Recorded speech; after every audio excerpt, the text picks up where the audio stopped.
Hey guys, we're back for another week of podcasting. How is everyone doing all right? Hello, echo, hello, testing. Marco Polo. Hey, we got a couple of people. Hey, I'm glad to hear it. You know, it's been a while, Christian. We know that you're usually gone every week, but I was here last week.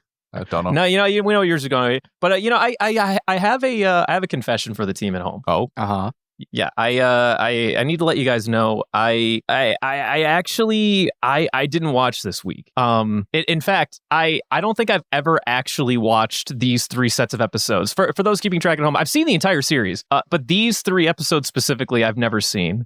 What? Yeah, and I don't plan on changing that. Well, part of the problem is that like I don't want I don't want the allure of the show to get hindered by expectation or something like that, right? Like, Doflamingo is such a fun villain, and I really want to visualize the coolest and best way to trouse a villain like Doflamingo, because I feel like he has been like my favorite villain of all time. So I feel like if I watch this set of episodes, it's going to hinder my enjoyment. But, I want to tell you guys, and since you guys have seen the episodes, I know you have, I would like to tell you guys what I think could possibly be how Doflamingo goes down here. Do you mind if I take the floor here and ask you guys if this what happened or whatever? I mean, sure. I guess this is new. Yeah. Yes. So I in my mind, I think of what's something that One Piece has never done before, right? Killed somebody. Hold on, don't interrupt me, man. That's a little rude. What's something that One Piece has just really never ever done before? I keep trying to think of what's the most revolutionary way that we could have possibly taken out a villain like Doflamingo, because he's this insurmountable force, right? Like he is this absolute paradigm of evil. He's a paradigm of really good character motivation in terms of antagonists. He relates to previous antagonists and otherworldly antagonists in this very franchise, and I have a lot of respect for that.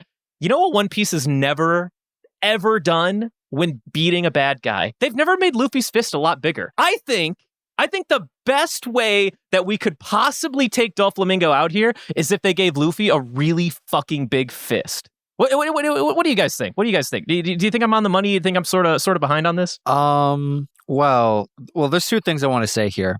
First and foremost, I also did not watch these episodes, so I was really banking on you watching them to kind of carry me through as you usually do every week. Am I the only one who on this podcast right now?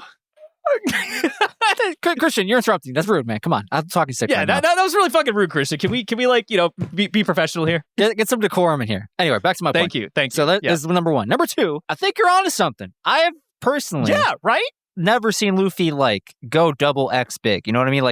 He gets big once, but he's never done it again. You know what I mean? It's got it's 0 to 100. That's it. There's no 50% big or 200% big. It's just regular small fist and big fist. Brother, that's what I'm saying. That's exactly. Thank you. Somebody who finally gets it. I get it. Mm-hmm.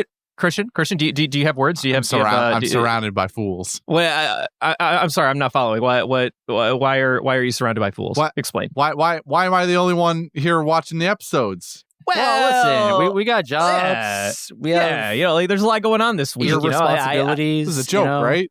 I'm sorry that we all can't, graduate from school and suddenly have all this free time. I mean, here we are. I got to pull the card. All right. Some of us have responsibilities. Is all I'm getting at, and some of us are just plain old irresponsible. Excuse me. So yeah, what he said. At least I showed up. All right, I came in, clock in and lock in.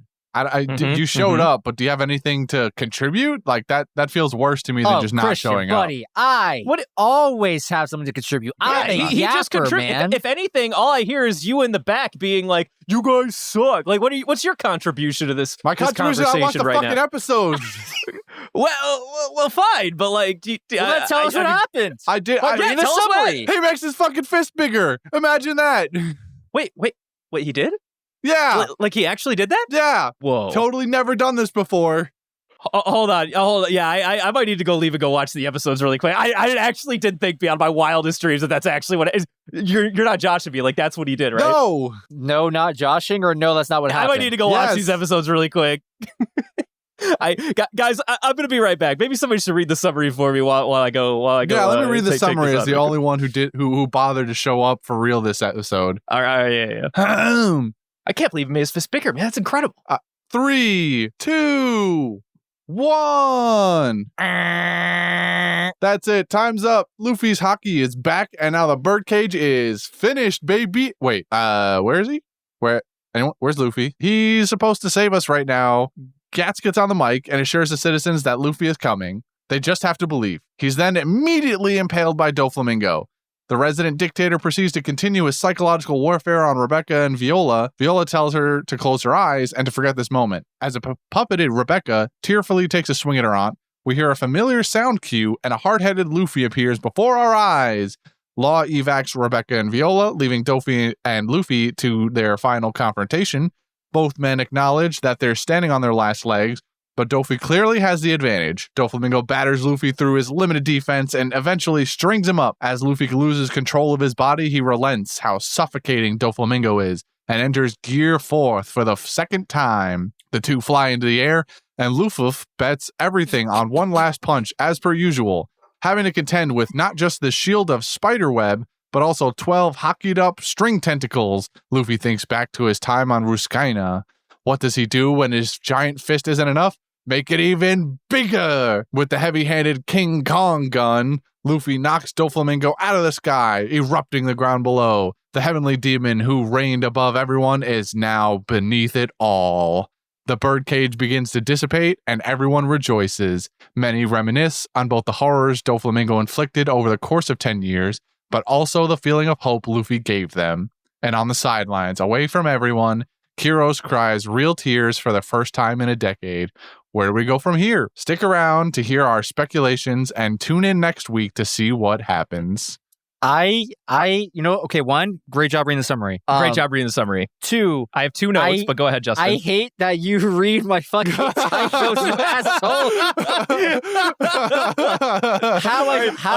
Rearranged, I messed up spelling Luffy possibly the first time ever, and your brain just doesn't even autocorrect it. You're just like, nope, that's not Luffy, that's Luffy. Yeah. For those keeping track at home, in our summary, there were actually 2 errors. I'll point out the first one was we misspelt Luffy by mixing a Y and an F, and Christian didn't even miss a fucking beat. He was like Luffy.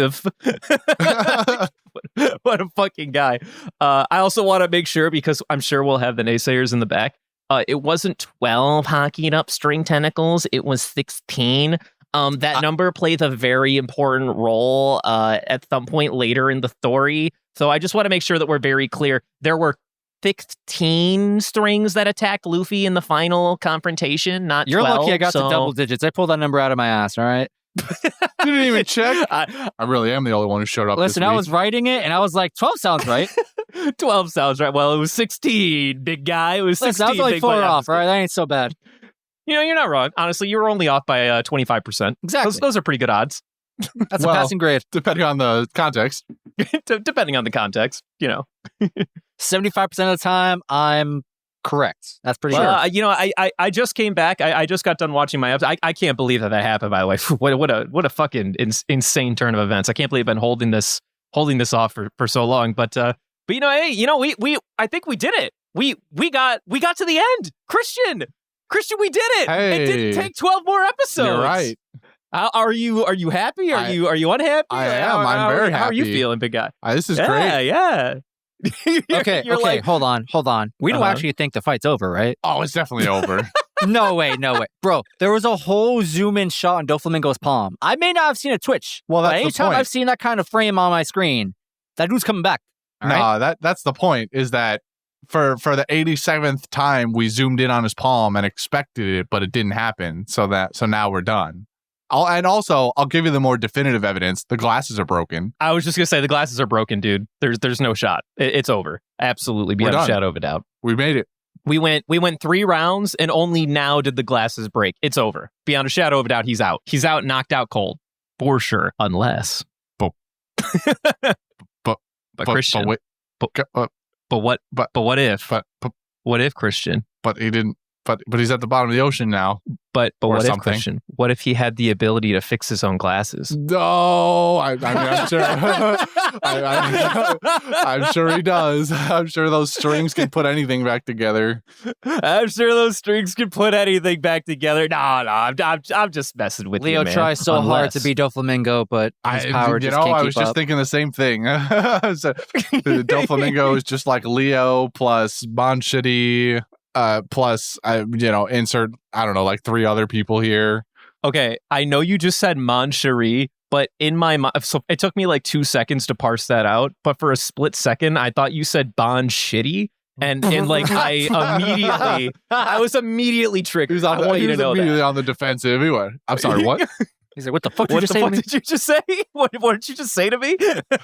Why is my man catching strays 200 episodes after he didn't die? That's what I'm saying. Why am I my man catching strays 200 episodes out of his relevancy? What the fuck? God damn it. Like 300 episodes out of relevancy. Holy shit. Anyway, God, what happened? I blacked out. I was overcome with rage. He heard Bon Clay and was like, I know nothing else. I heard Bon, and then everything that happened after that, I was like, SpongeBob's in your head burned everything that wasn't fine dining in Bon Clay. I mean, actually, though, but yeah, I have notes from these set of episodes. I don't need to burden them all out the gate, but Christian, how do you just genuinely how do you feel? Are we satisfied? Did we have fun? Did we enjoy ourselves? Those last couple questions, are we asking about the whole arc or just the episodes? Let's give it from an episode perspective for a minute here. So the episodes, I had fun. There's basically one specific reason for it, more like one specific person for it, and his name is not Luffy. Oh, okay. His name is who is it? His name is Gats, baby. Gats, baby. Now we're talking. I was telling you, he's the homiest motherfucker that's ever homie, dude. What a guy. I fucking love Gats, dude. From fucking minute 0 of these episodes, Gats is on top of everything, bro. That's what I'm saying, dude. That's what I'm saying. I had fun in these episodes almost exclusively because Gats was in them and doing what he did. Yeah. Now we're fucking talking, look, dude. Luffy going 4th gear again was expected. That was going to happen. Bigger gun. Sure. He was going to need to pull out something more if he was really going to follow through on his Bambino one-shot call. But so bigger gun is that falls in line with Luffy logic. So I'm not blown away by it like the original reveal of 4th gear in the first place. So I'm happy it's over. Or rather that it ended quickly. Or quicker than I thought, at least. Hey, that's a plus. That's a plus. I know I claimed that there were a dozen episodes. I didn't left in the arc. I didn't really think there were a dozen episodes left in the fight, but I'm glad that the next set of episodes, I'm immediately given the end of this fight, and now we can move on to like post-arc wrap-up stuff because there's still like a lot of stuff that's kind of hanging here that has to get taken care of. And while I'm still pretty certain that now the number's cut down to like 8 or 9 probably episodes in the arc as a whole, I'm glad that we're reserving a decent amount of time to kind of resolve a bit of all of this extra shit that's going on.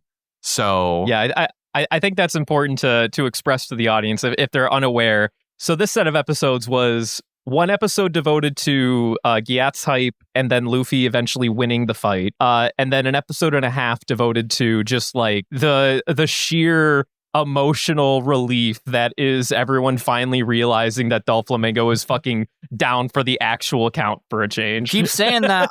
I'm not a believer. Not yet. Cool. I'm just... that's fine. You don't have to be a believer. Yeah. But in terms of like content of these episodes, there was maybe like, I don't know, other than Doflamingo finally going down, like 2 episodes were just kind of like guys, can you fucking believe that Doflamingo went down? Like, can you believe that we're finally fucking done with this shit? I can't. I literally can't. Yeah. The last episode, 734, that we watched is basically completely dedicated to everyone's reactions to the end of the fight. So a little bit of the last part of 733.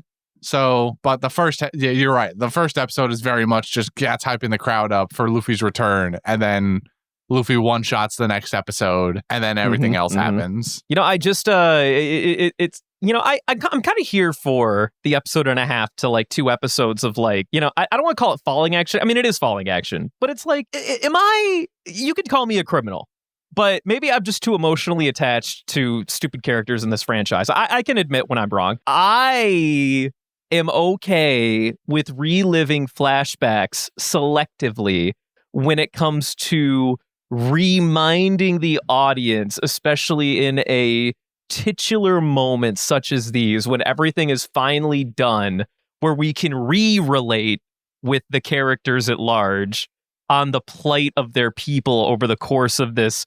God, how many fucking episodes is this arc? 150? Over 100. Yeah, like 120 episodes for sure. I'm not saying I want to keep reliving the Kiros flashback, but like, also I'm not that sad we got it one last time. I don't know, man. I'll say that for me personally, not that much content on the bone this week. Like if we're getting meat on a bone, we got a couple slices of ham. Which is okay. What a guy.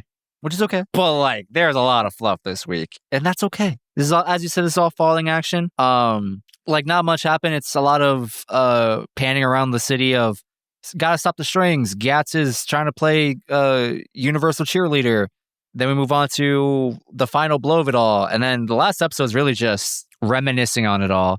Like it's not quite a recap episode, but it's like 1 degree off in my mind. So yeah, I don't really have too many comments about this week's content, I guess. I don't know. I mean, did you enjoy it? Did you have fun? Did you feel any sense of like emotional distress being finally dissipated for the last time, or were you just kind of like, I could have taken or leave it?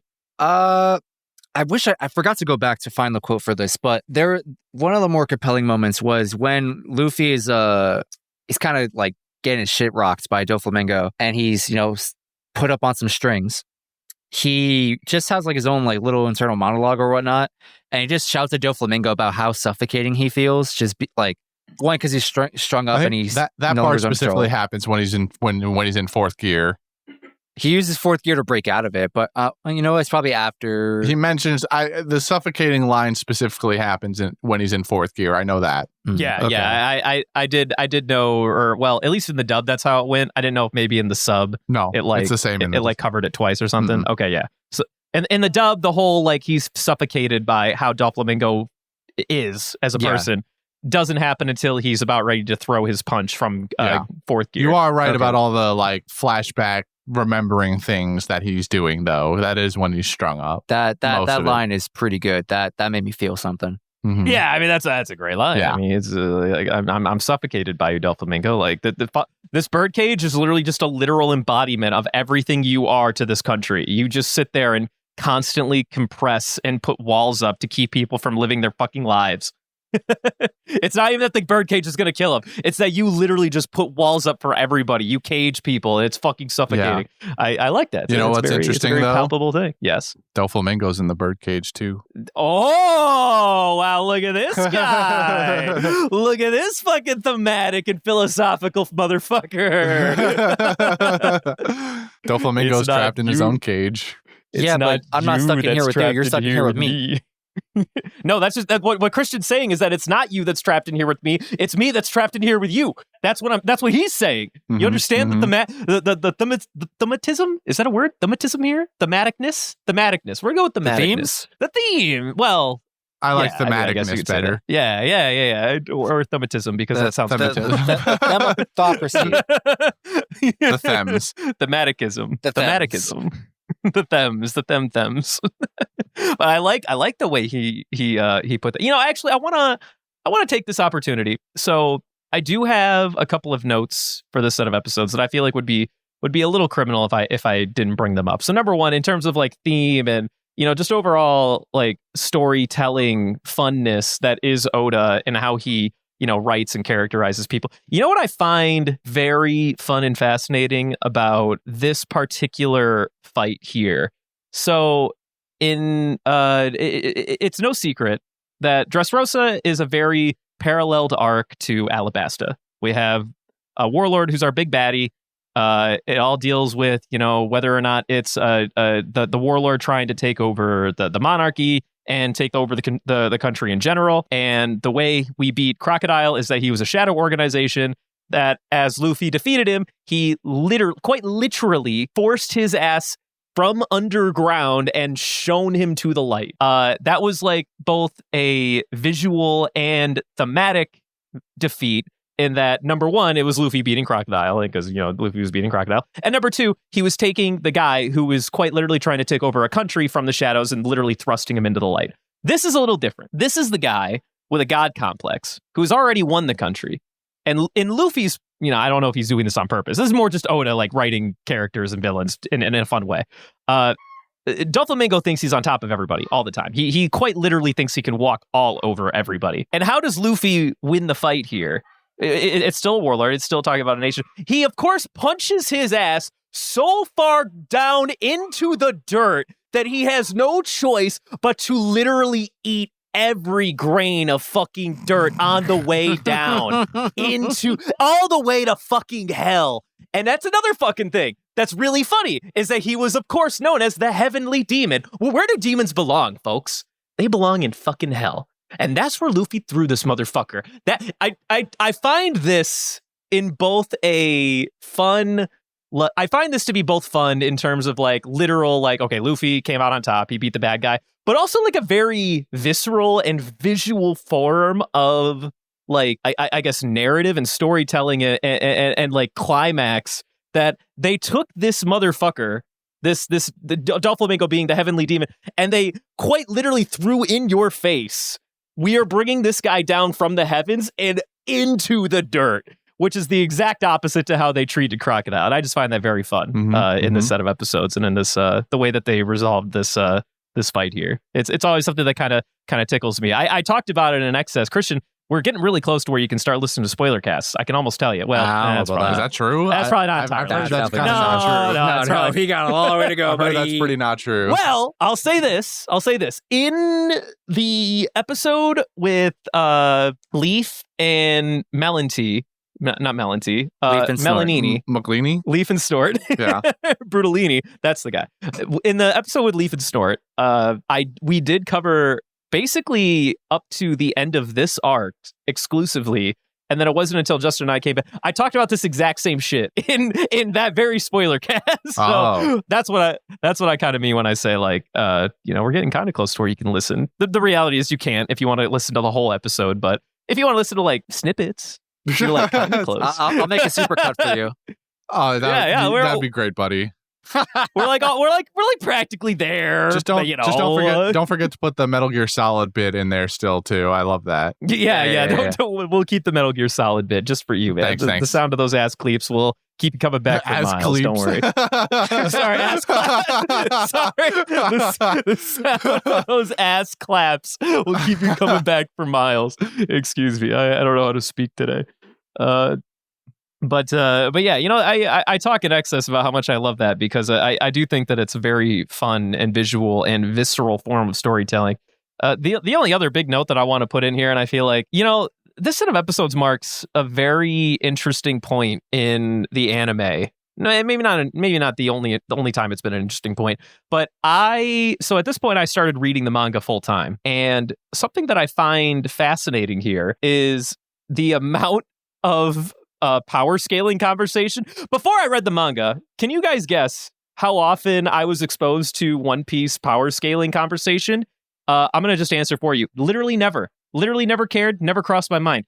This set of episodes changed all of that for me, and it would always set a precedent for time to come. This set of episodes marks the episode where Luffy and Doflamingo finally finished their skirmish. The anime, and everyone was fucking up in arms about this, made this final punch blow to Doflamingo look like a tug of war, when in the manga, I just want everyone to know he punched right through those strings immediately and right into Doflamingo's smug face within the span of one panel. And it wasn't a tug of war. Dude, everyone was fucking in arms over it. And I'm just like, I don't know. It looked fun. Like, who the fuck cares? Like, everyone was like, over this yourselves. is Doflamingo propaganda. What is Philly doing? I have never I'm not going to say that because that'd be a dirty lie. I have seen so much of power scalar feedback over the years. This was my first foray into that, and I was like, guys, fucking get over it. It was just like a fun anime moment. It's like they do it everywhere all the time. Take it easy. It doesn't need to be that serious. You got people in the back, they're like, no, Luffy was clearly so much more powerful than Doflamingo here. He didn't struggle against him whatsoever. As soon as he threw Kongon, it was over. And I'm like, okay. Okay. Man, you're about to catch so many strays from the One Piece community. You know, it's some random Toei fanboy who likes Dragon Ball was going to come at you too for no real reason in particular. You probably would have caught some strays from like a Soul Eater person. Why they're even in the conversation, I don't know. They just don't like you apparently. You would call strays to so many people, man. They're lucky I fucking brought it up. I could have left their asses out in the dry. I didn't have to talk about any of this. But you know what? I did it for them. I did it for them. But just to let you all know, all you power scalers out there, I hate you. Go outside. I want you to know. Don't touch grass. I did this for you. Also, fuck you. That's me. That's you can't give them too much. You can't give them too much. I will recognize them and their plight, but I won't pretend to actually agree with them. That's where I stand. Right. But I feel like I've been talking a lot for the better part of the last 20. Is there anything you guys want to talk about? I'm sorry. How are you guys doing? By the way, 30 minutes in. Yeah. How you guys doing? Well, I mean, I've already asked you how you like the episodes, but I mean, like, is there anything you actually want to talk about? I mean, I had like two notes, my two primary notes I brought to the table. I mean, what do you guys got? What are you doing? What do you want to talk about? Please, I'll step back for a second. I mean, at the end of the day, there's not really that much to end up discussing here outside of probably the last episode and just in the specific people's reactions we get, I guess, like the people who are shown to have these reminiscing moments. So like Riku, Rebecca, and Kyros, I'm pretty sure are the three, unless I'm forgetting somebody. I mean, that was pretty much it. And so, notably, three of the most prominent characters from Dressrosa in this arc, pretty much, and members of this family that have been completely ruined by Doflamingo and what he did. So, and I think I'm not sure exactly. I think I kind of share the same sentiment as you, where you're talking about how you don't mind getting these flashback moments when it's specifically for a purpose like this. I guess I'm also fine with it. Normally, like I complained at length about Bellamy and going back to Jaya 6 times and not feeling like that was necessary. This is fine. I can live with something like this when it's to give you the emotional impact of like what they've gone through here, the plight of the Dressrosa people. Yeah, I think the main difference here between getting these people's flashbacks and getting Bellamy's flashback is that I just didn't feel like Bellamy's flashback added much. Like all of the things they try to show you in Jaya are like things you can surmise about him already. This is I don't want to talk at length again about it. We don't need to do this. I know. Yeah, we're not here for Bellamy this week. Don't worry. This stuff gives you much more. These are people we didn't already know, and we have only spent the last arc with, and essentially in the universe, the last 2 days. Yep.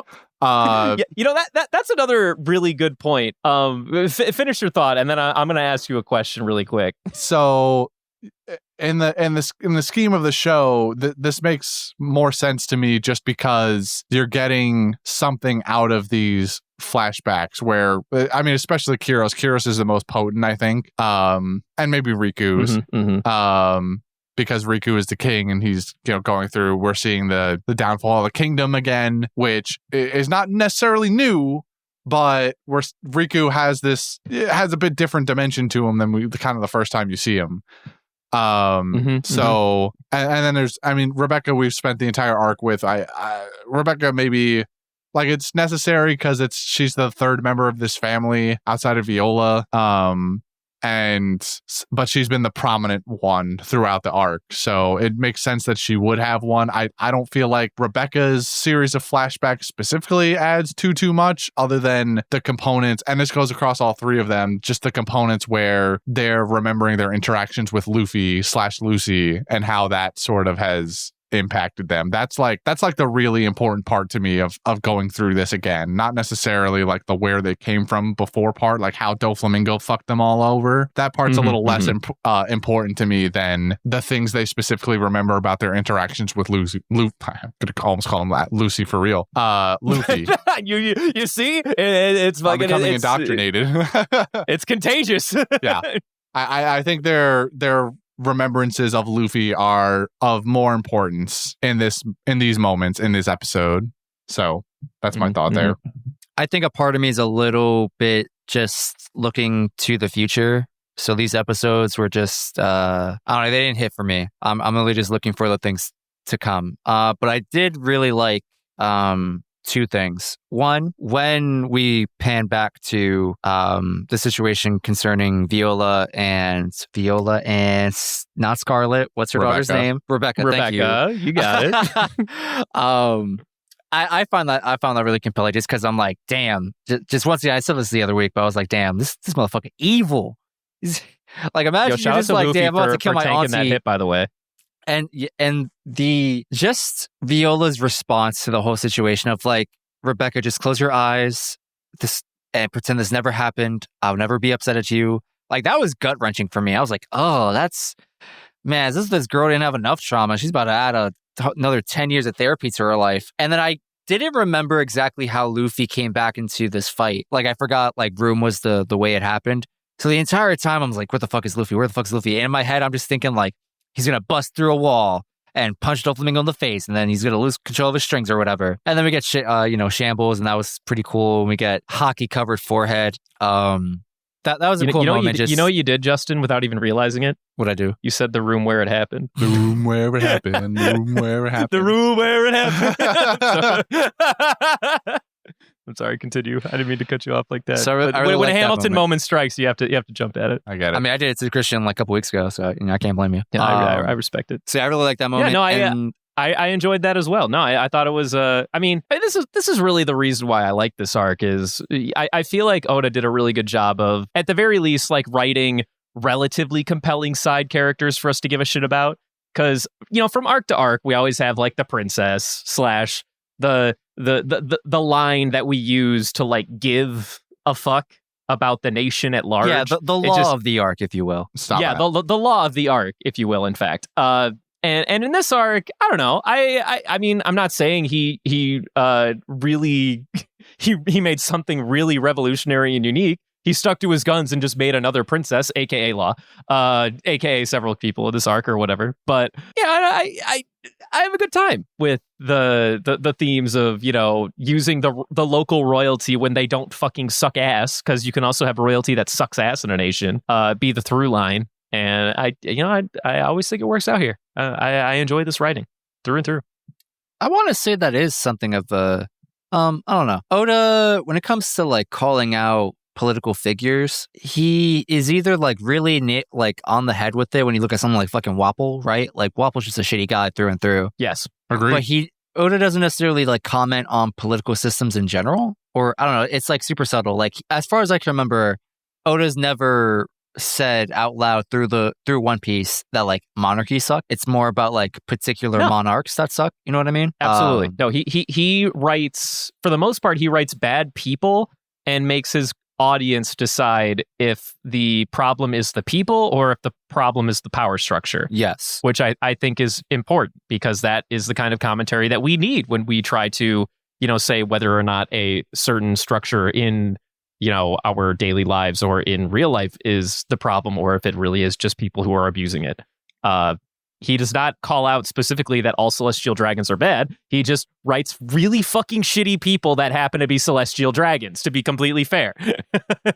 Yeah. I thought that I noticed that with this arc where we have the really shitty monarch of Doflamingo, right? And that part's obvious. But then we have the King Ricudoldo and his family, and it's there's not an overt message being sent. It's here's this king that people like. His people are like just living barely above the poverty line, but everyone's kind of happy and thriving in other aspects outside of finances, I guess. Which I thought was interesting, mostly because I guess like this past couple years, you look at England and their monarchy, and granted that's mostly like a figurehead system of some sort, but the British royal crown ain't exactly popular these days. That's all I'm saying. Yeah. So you get to Dressrosa, you're like, what's going on here?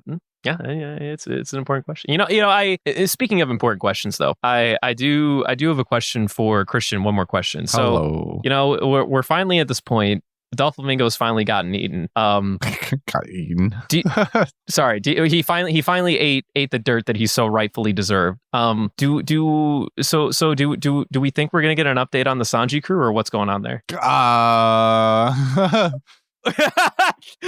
I'm just asking because, like, I remember at one point we were like, "No, there's no way that they're gonna get written out of an entire arc." Well, here we are. Sorry, did they get written out of an entire arc? I might be bugging. I think they've essentially gotten rid out of an entire arc. I think at best, somewhere towards the end of these episodes, like whatever the end of this arc actually is, we'll probably get a like, hey, remember these guys moment. remember Sanji, Nami, Brook, Chopper. Like there's gonna be some moment probably in the next few episodes where the Straw Hats all reunite for the first time in a while, and they have maybe they make it a bit, maybe they don't, but either way there'll be a moment where they go, I wonder how the others doing. And then maybe we'll get a flash to I don't know, Big Mom fucking choking them all out or something. Who knows? Sitting on all of them. So I want to remind you that this set of episodes, I'm sorry, not the set of episodes, this arc took place over the span of about 3.5 years in manga. I think the team separated, I want to say a year into that. Maybe 3/4 of a year into that. They were separated for north of 2 years, closing in on 3 years. And at this point in the manga, or whatever. This whole arc, by the way, takes place over the span of a single fucking day. Yeah. How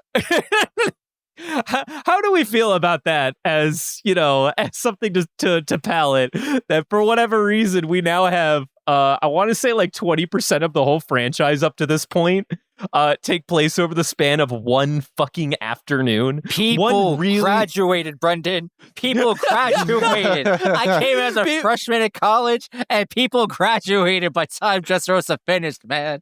It's a lot. It's like kind of a lot.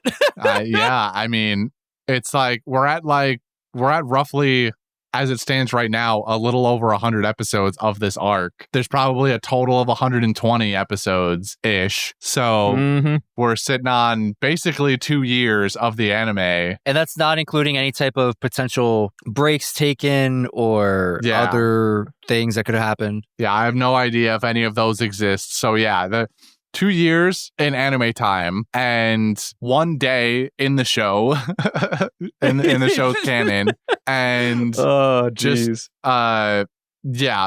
like half of that 1 year that people have not in the real world caught up with Sanji, Nami, Brook, Chopper, etc. So I mean, I'm sure at some point in the next whatever number of episodes there are left in the arc, we'll catch up to them, and it'll probably lead into whatever it is we do next, is my guess. Well, I feel like now's as good a time as any to ask the big question, Christian. Where the hell are we going next? What is happening next? Right. So the ultimate what happens next, like what is the end of this arc and leads into the next thing, is probably we're going to continue onwards to I get it wrong every time, whatever the island that they were told to go to, Zoe. So my assumption is that that's probably still just going to be the case. How long is that arc going to be? I don't know. I'm going to guess it's going to be a kind of like mini arc ish deal. Okay. If I had to guess, Do you base that on anything, or I just kind of feels like that's I don't. The reason we wanted to go to Zo was to find Kanjuro, wasn't it? No, it was we wanted to go to Doflamingo because Kanjuro happened to be there, but they wanted to go to Zo. Well, the samurai wanted to go to Zo because that just happened to be their destination. I know why they wanted to go, but I will refrain from answering why in case we haven't gotten that context yet. I don't know if the reason they wanted to go there was explicitly stated, but at one point, it was Kinemon at the beginning of the arc. He was like, "Oh shit, I wanted to go to Zo." Law just wants to go there because that's where his homies are at. That's where Beppo and all them are hanging out right now. Yeah, I remember that part. I was like, I couldn't remember if Kinemon wanted to go to Zo because that was where Kanjuro was, and then we just happened to find him on Dressrosa. It's been a long time for that one. Kinemon always knew Kanjuro was on Dressrosa, and I believe at the very least he explained after we get our comrade, we have every intention of going to Zo. I don't remember what he told us as an audience at that time because it was a little bit ago, and I don't want to give it all away right away. I don't really think like there was anything. Yeah, I want to say he was just like, we want to go to Zo next, and I'm like, oh, okay. Yeah, cool. I feel like I would remember if he gave us more context because I remember Law being like, hey, that's where my friends are.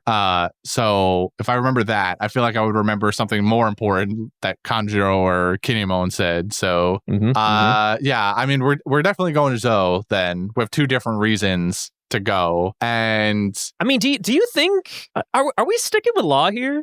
It seems likely. Law, you think Law has to go to Zo anyway, and the Straw Hat Pirates, the ones that are on the Thousand Sunny right now, are going to Zo. So I'm gonna play devil's advocate for a minute. All right, let's break down the relationship the Straws have with Law in this moment. He pitched their working together as I want to take down an emperor. We're going to use Doflamingo to do that. And the game plan was, at least the one that he pitched to Luffy at the time, was fuck up Doflamingo enough to where Kaido comes down and rains the banhammer, and then come in and swoop in and fuck up Kaido when they make each other, tired or whatever. That was the original pitch. We don't have that pitch anymore. Law didn't even really want to take down Kaido. For at least from an audience perspective, we have no reason to believe he actually wanted anything to do with Kaido. He just had a fucking beef and a half with Doflamingo. He doesn't have anything that we've seen that demonstrates that he actually wants to take down Kaido. What is stopping Law from being like, Luffy, I'm going to level with you? You did great. I'm out. I mean, sure, but at this point, again, unless Law lied about it, which is possible, I guess, he still needs to go to Zo. True. So at a minimum, but do you think if we all go to Zo together, we're all just going to be one big happy family and carry on as business as usual? Is the plan still on? I think is what I'm trying to ask. I think there's good potential for not. Luffy didn't really have an attachment to wanting to take down an emperor. He just was willing to help Law with the thing, and they were going to Dressrosa. Yeah, he was just kind of like Emperor. Great, as long as it's not Shanks, I'm all in. Yes, yeah. He was just like down to clown. So because they were friends, and so that was that part. So if Law's real motivation behind the whole plan was really just to get to Doflamingo, didn't have anything to do with Kaido, then we go to Zo and perhaps we just go our separate ways. But what if there was like a grain of truth to what Law said? And what do you mean grain of truth? Well, like the part where you're talking about where messing with Doflamingo is going to get Kaido's attention anyway, because it's still a truth that Doflamingo was providing smiles for Kaido, and now that's not going to happen anymore. Yes. So this is all very true. I am of the impression that we might be meeting Kaido soon, just because the end of the arc may have a couple of days in between. We may end this day finally, and we'll have our big fucking party or whatever, and the next day will happen, and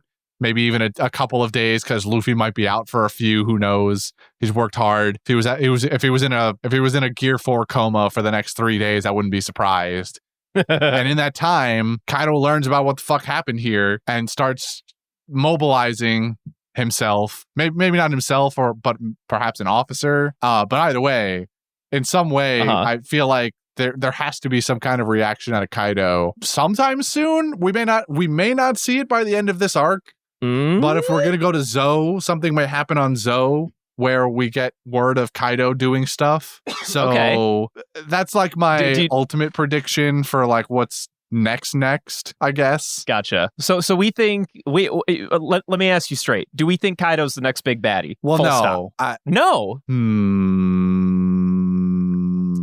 I will also mention that Big Mom is on the table. Possibly more directly because actually, hold on. Well, we've got a problem right now. We've got the through line with Law's plan and with like the relationship with Doflamingo of the Kaido aspect. That to be fair, they were targeting Kaido.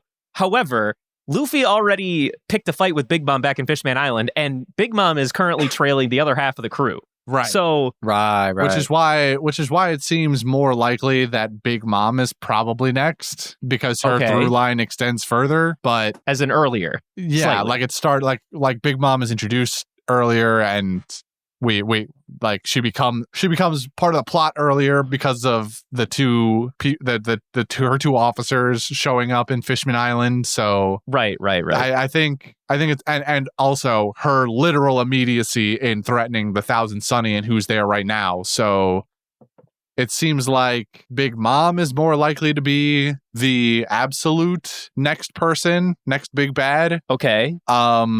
But I mean, somewhere in whatever arc that is, we may get some Kaido interference. Which would I don't know. So are they both the next? Which one is it, Christian? Well, are they both the big bad? Is it Kaido? Is it Big Mom? Is it neither? I mean, I'm going to definitively say Big Mom, but there may be some Kaido action somewhere in the next arc. Is all I'm saying. Like he may not directly show up on whatever island that we're gonna fight Big Mom on, whether it's Zou or wherever. Right. But there'll be more Kaido content. Okay. So we have Shadow. I'm gonna come out and just say it. You're all wrong. The next big baddie is gonna be Mad Monk Aruge. I hate you, Mad Monk Aruge. I hate it. I hate it. That man's been on the sidelines for too long. It's just time to strike. Good. Leave him there. He's been on the sidelines for way too long. Good. Oh man, there's something I wanted to say while you guys were talking about that. So at the end while of Christian Punk was cooking Hazard, and he was throwing some spice together. Let me tell you. Anyway, go ahead. At the end of Punk Hazard, Doflamingo she doesn't get introduced, but like he shows up in person by like web slinging across the clouds. Right. He was Spider-Manning.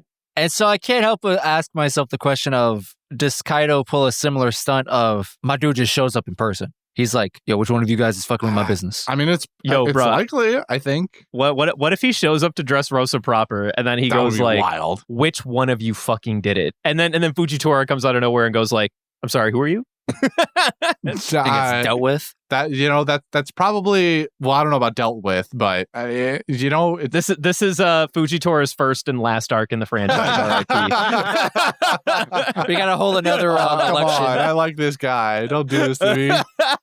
He was too good. He was too good of a fucking admiral. They had to clip him off at the heels. Yeah, he was too good, as in like his justice was too good, not like his justice was too golden. I mean, you're not I don't think it's entirely outrageous for that scenario to have happened, but now that you said it, it means it probably doesn't. So listen, I've been known to fuck with your head once upon a time and give you the actual details. Well, I'm the spoiler man allegedly, so I could have just told you that. Yeah, I mean, Justin's the one who just now was like, what if Kaido shows up in person? And I'm like, well, I mean, it's possible.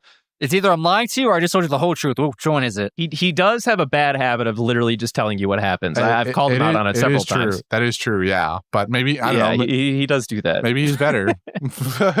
maybe he's grown. Has he spoiled it? Who knows? I think loosely to not that I should, but to defend him, I've already basically said that Kaido may or may not show up in person himself already before he said that. Like when I was cooking earlier, I basically already said this. So he's kind of just Usopping me at this point more than anything.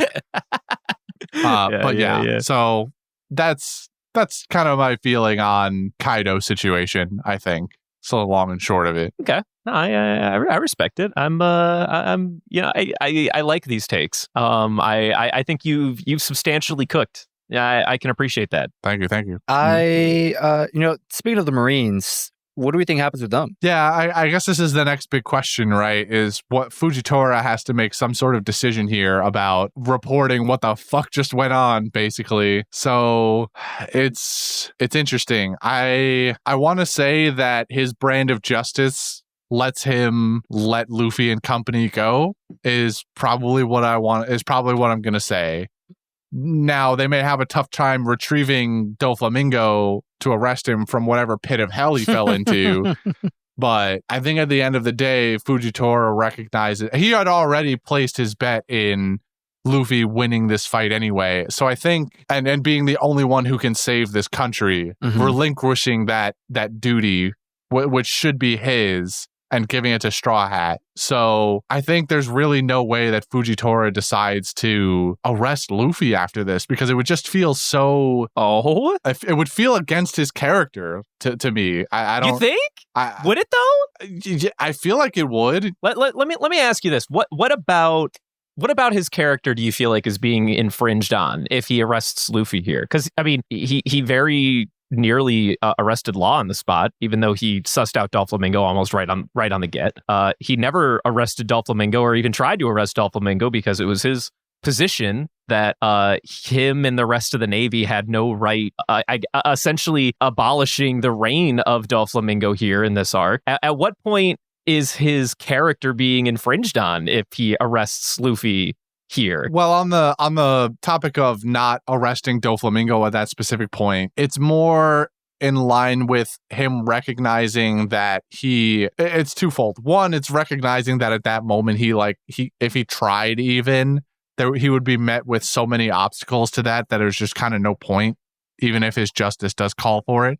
But also, that we get that little bit in his head after the fact where he's like, I'm gonna do something about this once we're done here. Like he had already he has that conversation with Doflamingo. He had already resolved to figure out how to get Doflamingo out of this country once this whole situation was dealt with in the first place. So he never really was going to let Doflamingo just fly on his own here. He was always going to do something. And then the other half of this is that because he has I guess you're partially right still though, where Fujitora has this very interesting kind of dichotomy to him where he has his brain of justice where he really, really wants to do the right thing or what he thinks is the right thing.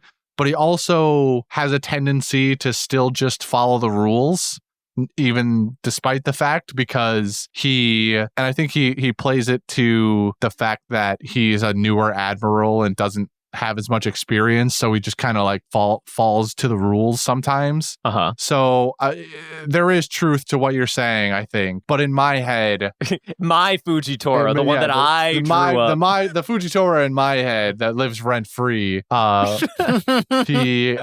he lets Luffy and company go. Not my admiral. Not my admiral. Not my admiral. So you don't think at all that the Marine inside Fujitora is just going to be like, all right, cool, thanks for taking out that big bad pirate. Now I'm going to take out the other one while he's down. While I'm here. Yeah, while I'm here. No, I think he has too much respect for that. Okay. Yeah, I mean, I understand what you're saying. I guess, okay, though, let me ask you this. How does he pitch this one back to headquarters, though, if that's really the case, where he lets Luffy go? To remind everyone at home, Luffy is the him I'm referring to. Luffy and Aki Inu have, like, a gripe with each other. Aki Inu is the fleet admiral whom Fujitora directly responds to. In what world does Fujitora explain to Akainu, oh, and by the way, that kid you can't fucking stand, the same one whose brother you murdered? Yeah, I thought he was like super chill. I let him go. Well, he doesn't explain it like that. That's crazy. But that's what you're saying is what's going to happen, right? I mean, we think this isn't the first time the fucking Marines have lied to each other? What's going on? They he's new, so maybe he hasn't lied before. Listen, yeah, he's like Honest Abe of Marines right now, as far as I'm concerned. What the hell? He don't lie to nobody. I mean, you're both right in that, but I just feel like in this instance that Fujitora would have maybe a little bit more like savvy about it. I don't know, like savvy. He can.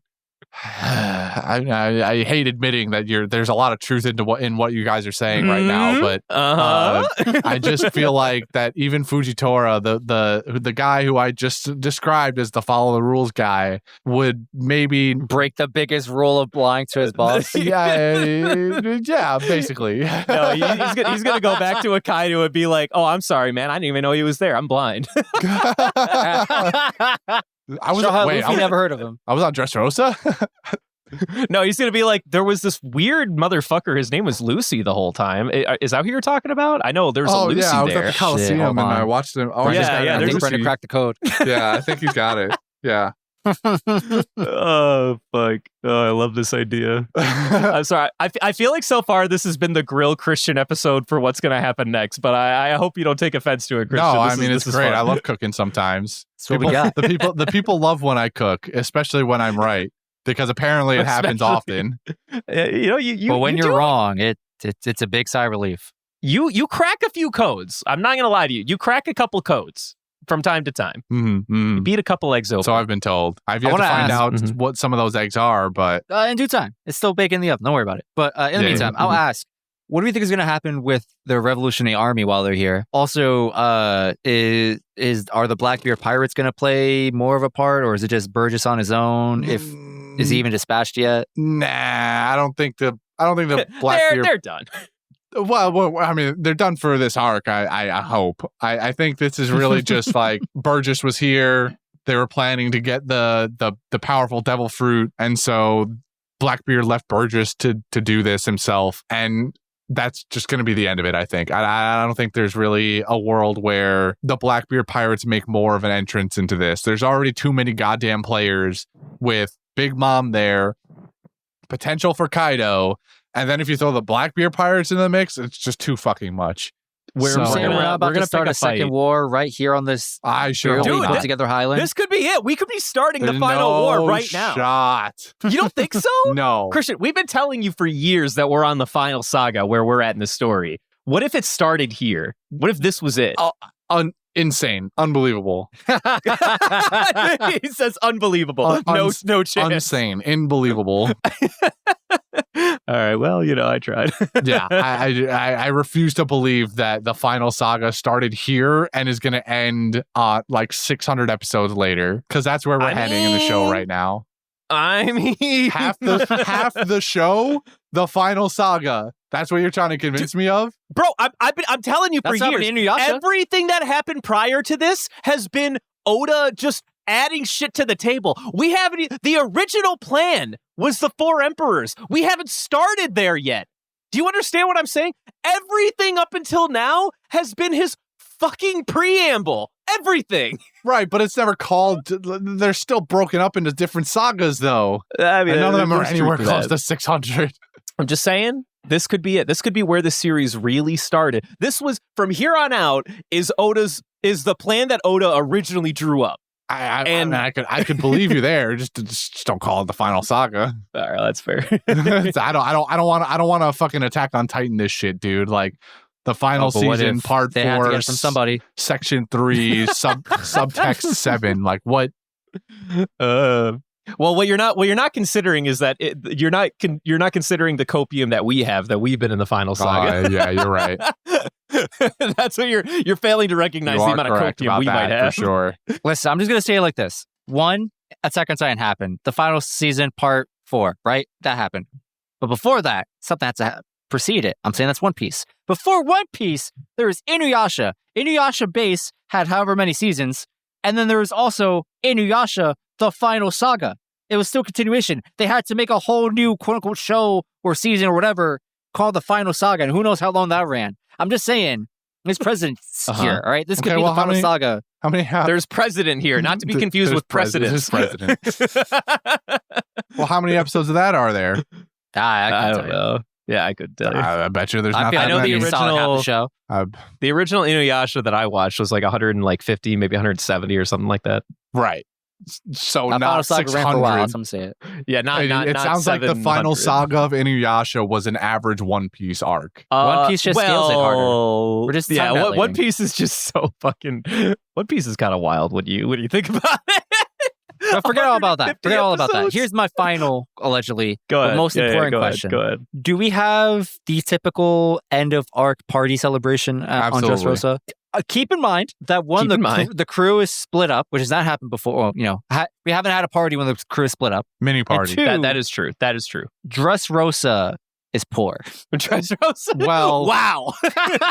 I mean, This fucking look, guy. they've already got to rebuild about 80% of the island anyway. If they just they just relinquish some food to the people who saved them, like who cares at that point, right? Bro, where? I think you're. I There's think you're just most rubble. There's just nothing but rubble. I don't think that has ever stopped anybody in these arcs. The shit is always in shambles, and they still find time to party most of the time. I think your more There's some pertinent truth to that. argument is the fact that half the crew is not here. I think if they my decide, final answer is yes. well, I think maybe mini party, Oh, okay. All right. Mini party. Mini party. maybe mini party. A shadow party, if you will. shadow party. Yeah, I think Another Justin parallel to the Alabasta arc, where they partied, in quietness, where they were like, "Yeah, we're just gonna have a quiet party." Yeah. I think Justin makes a good point in that the half the crew's not here, and that it's kind of imperative because the last time we heard from them, Big Mom was on their asses. So somebody's going to remember that probably, and also hopefully, yeah. and also Law is probably going to be like, all right, I got to go back. I want to get back to my crew now, and I need you guys to take me or something. I don't know. There's also a bunch of Marines that I expect them to flee from. So we probably have to we already wrap dealt with this that. up. Well, we're gonna fake flee from them or something. Yeah, Fujitora is gonna be chill as fuck, man. Yeah, Fujitora gonna be like, oh no, while I was saving this helpless grandma from underneath the rubble, the Straw Hat Pirates got away. Yeah. Oh fuck. Shit. My bad, Kainu. If only I had the power of gravity, and then I could move this rock. If that's only I covering could this see where granny. he was running to. I was out of hockey. I was out of hockey. My stamina was too low. Woe is me. Also, I'm blind. Did I mention that? Did I mention I was blind? I'm very much blind. I don't know if I made it clear, guys. Oh, I love that version of fucking Fujitora. What a fucking great bit that would be. Okay, actually, I do have one more question. I was thinking about maybe holding it off, but I think it's worth asking now. Yes. Go on. Do you have any thoughts about where Luffy and Sabo go from here? No. Well, I mean, yes, but the answer is they're not together. I don't know. I don't know what you want here. Sabo's going to go back to his Revolutionary Army quest, and Luffy's going to go find his friends. But do they catch up to No. anything? Okay. I don't think they do. Sabo's got his Revolutionary Army stuff to do, and whatever it is that I don't think they have to worry about the AK-47s they found on Dressrosa anymore. But those probably got shredded in the Birdcage. But whatever reason they were there and they found for it, they gotta go report back to Dragon and the other heads the army. What if Dragon shows up? I don't think Dragon's showing up. Dragon has no reason to be here. I would love to see Dragon again, but I don't think there's a reason for Dragon to show up here. I'll be honest. What if Ivankov shows up? There's even less reason for them to show up. Okay, what if Dragon showed up, but he still doesn't meet his son? Now that's content. Now that's some content. He checks in on Sabo. He sees Robin and goes like, "Hey, Robin, it's good to see you again. How are you doing?" And then she's like, "Oh, I'm doing great. You want to go meet your son?" And he's like, "Who? No." As a matter of fact, I don't.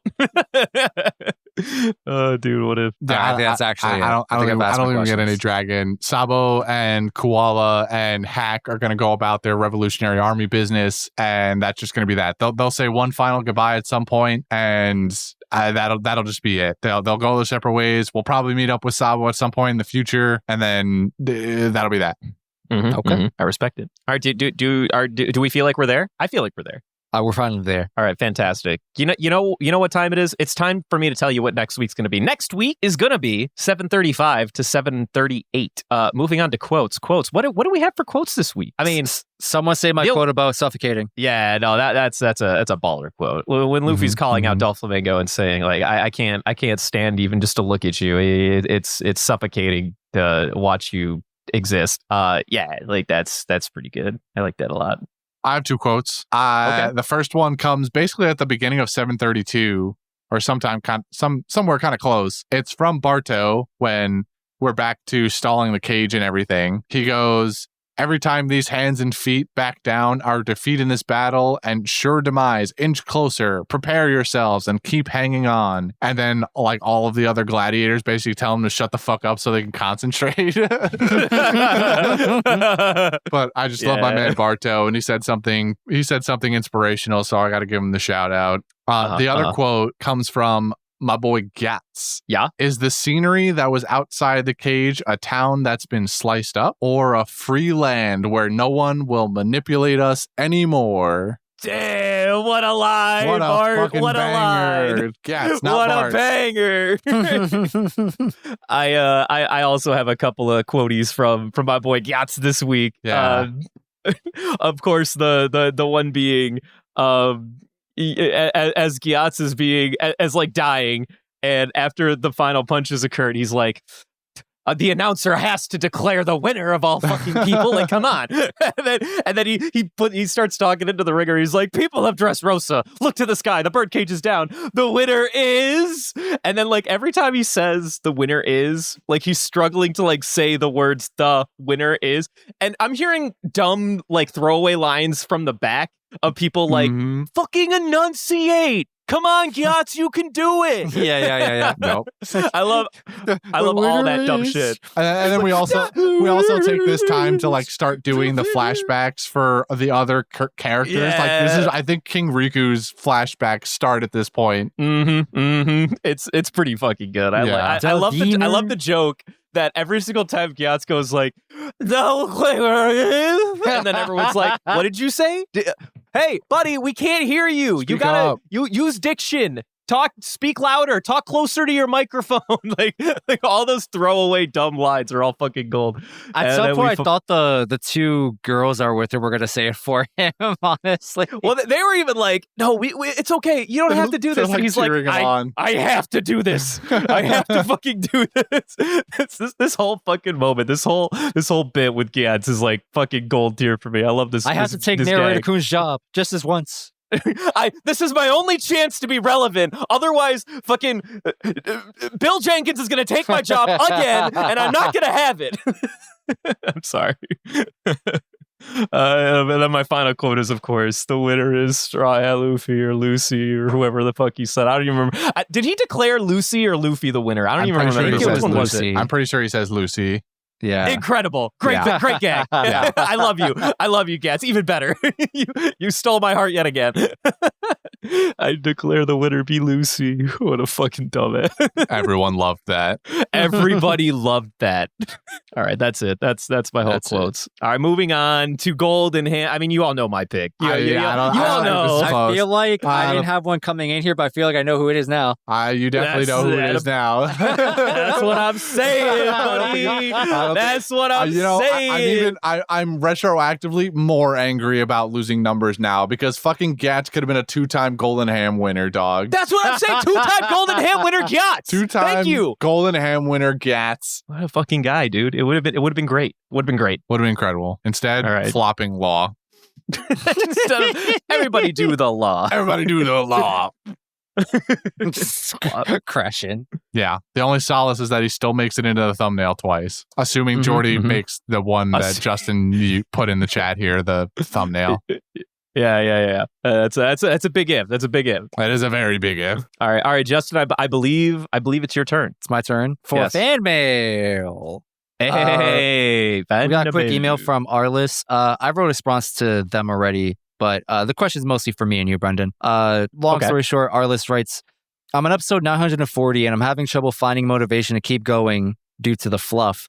How'd you all do it? I told our list that, this particular arc that they're in does have ups and downs where you get like these really cool highs and you get like 1 to 2 weeks of just kind of like fluff, really just stretching it out a little bit before you get to like the next cool thing. But I was telling them that, just stick with it. You're like on to some really good stuff. They're on 940 when they wrote that email. I told them my favorite episode was 978, which isn't that far. And then what I went over today when I was like just scrubbing through some stuff, I think around episode 960, there's this like, I don't want to say too much. I'll say like a side story that occurs for a couple episodes. And it is some of the best shit One Piece has ever done. It is some of my favorite content in the whole show.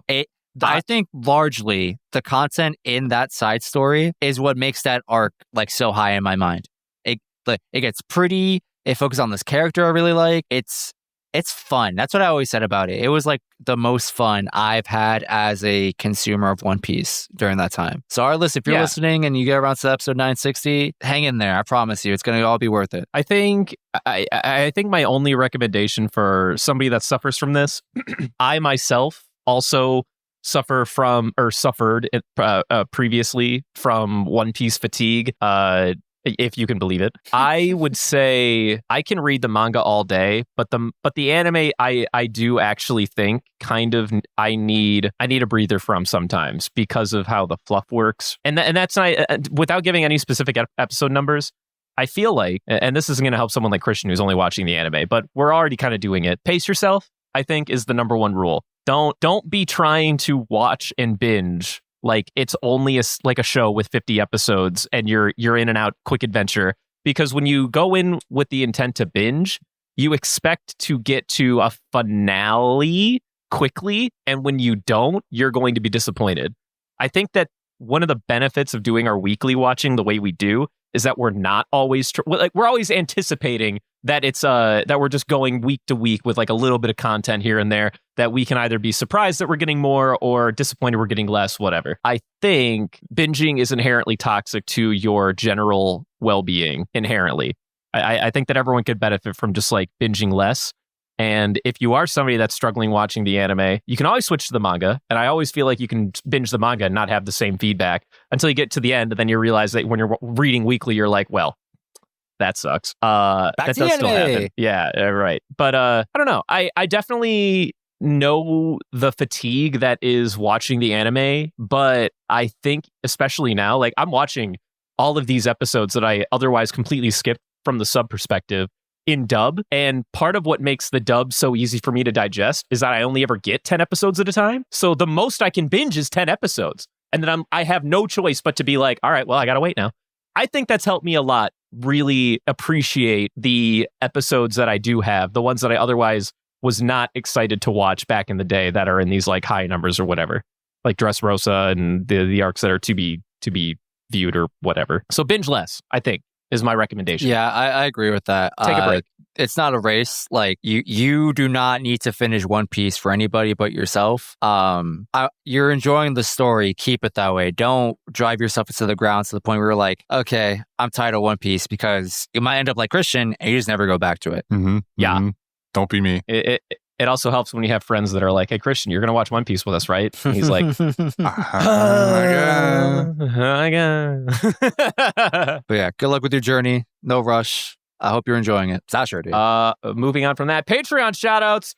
TTR, baby. Hey-o. TTR. Twigo, TTR. Taco, Rin. We love you. We love you. Love you. And the rest of our patrons Your out there, we movies appreciate you. Will be getting recorded soon-ish.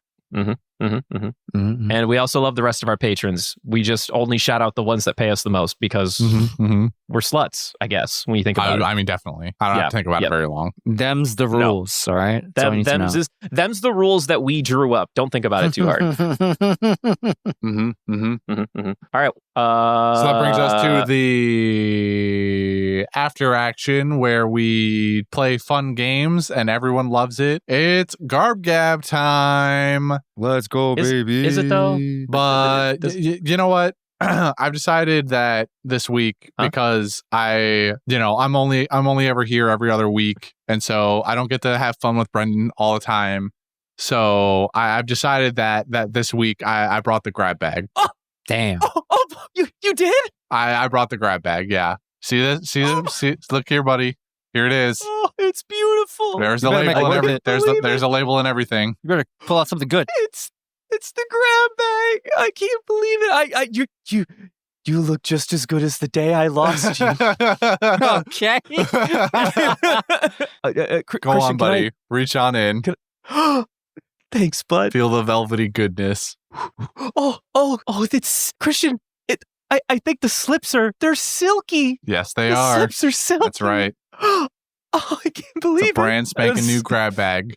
This is the best day of my life. Oh my God. I just can I bask in feeling this silky slip for just a couple seconds more? No, we got a podcast to end. All right, fine. All right, what does it say on this thing? It says haiku. Oh, come on. What do you mean? We love haiku. The English grab bag major. and you pull out the garbage one? Come on. The garbage one. This is one of my favorite ones. I know I likes haikus. What are you talking about? I don't even do this thing anymore. Remember that One Piece movie where they have an entire character that talks in haiku? Christian loved that guy. That's what I'm saying. Yeah, I'm fine with the fucking naysayer. How about that? I'll lead with mine, and maybe I'll bring you over to the bright side. Good luck. Not to be confused with the killers. Anyway, moving on to my haiku. You suffocate us. I hope you enjoy your home deep underground. Trash. Damn. Know your place, trash. Trash. Know your place, trash. Actually, trash. I like I'm gonna go next a lot. because mine's mid, and it should be in the middle. All right. Okay. I only know one move. Here comes the giant fist. What if fist bigger? You really... I really don't like how you keep making haikus where you just have a line, but it's not short enough to fit in 5 syllables, so you just force it into the next line. It's really starting to get on my nerves. Poets for all the ages can break their sentences like this and not get criticized for it. I can do it too, all right?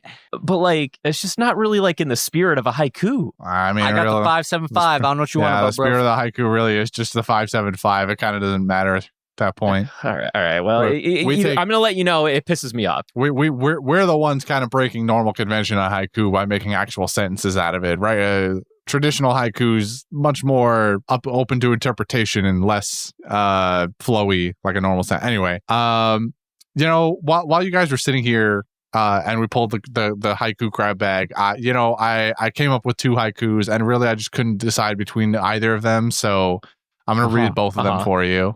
Nice. I love it. The hero needed to save people from despair. Gats the announcer. Yeah, baby. Now we're talking. That's good. Attaboy. That's a fucking 5 out of 5. Hold on. I don't even need to see the fucking review, the rating. It's a 5 out of 5. That's you're goddamn right. That's right. Here's the second one. A man with no match. The one stood tall at the end. Gats the fucking goat. The double Gats haiku. I actually didn't think it was possible. It's for possible. a minute it was gonna happen. Oh man, shit, dude, that's amazing.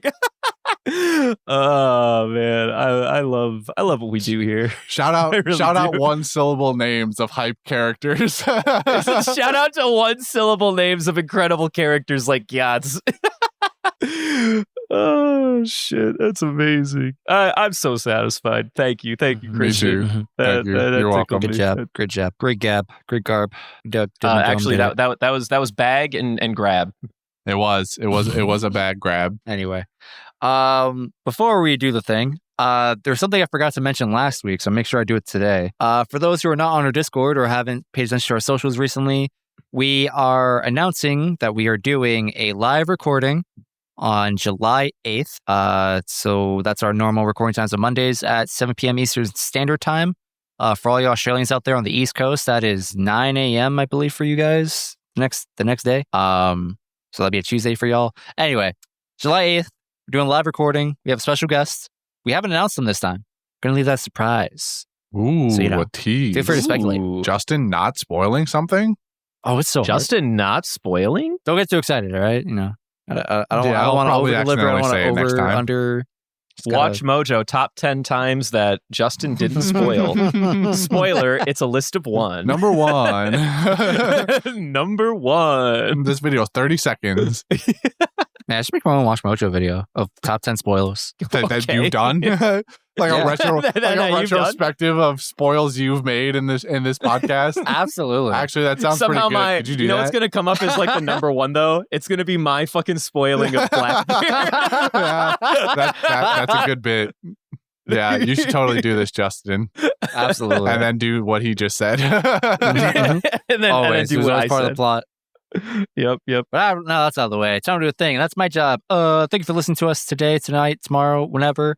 If you wish to follow us on social media, we are on Twitter and Instagram at Panda Sightings. If you wish to send us an email like Arliss did today, you can email us at pandasightings@gmail.com. If you wish to join a community filled with other One Piece fans and just people who like us, I guess, or just wash up on our server, we have a Discord server. Link in our bios and description of this episode. When you get to it, we have a merch shop over on redbubble.com where you get some cool sticker designs. You can slap it on anything. Picture frames, water bottles, bandanas, etc., pillows. There's a podcast logo on there. It's really pretty. Shout out to Panda. She's a fantastic artist. What else is there? The Patreon. Patreon, right. Subscribe to our Patreon. Give us money, please. It helps us fund the show and do cool things with it. Mostly Jordy, because he's got all the big brain ideas and he's really good at them. Also, listen to our other show, Panda View. We do movie reviews and occasionally just some other random crap. It's all really entertaining, though. Try to be anyway. Yeah. I think it goes pretty well. I think that was great. Unless I'm watching musicals. Those are the best episodes. Wow. Some variability best to that. Raw, unhinged Christian commentary filled by rage. All right. Well, you know what, guys, I think we did really well this evening. I'm really proud of what we did here. I'm going to go rewatch these episodes. I still can't believe that he made a bigger fist. Like, Here comes a giant fist. When did he ever do that before? Like, that's just like so good, right? I hate every thoughty. Every thoughty? Every thoughty. Everybody. I caught between everything and everybody. This shit sucks. I don't know anything. Bye. I don't know the rest of this song. I'm done. Yeah. Rock your body. Yeah. Am I everything you need? You better rock your body now.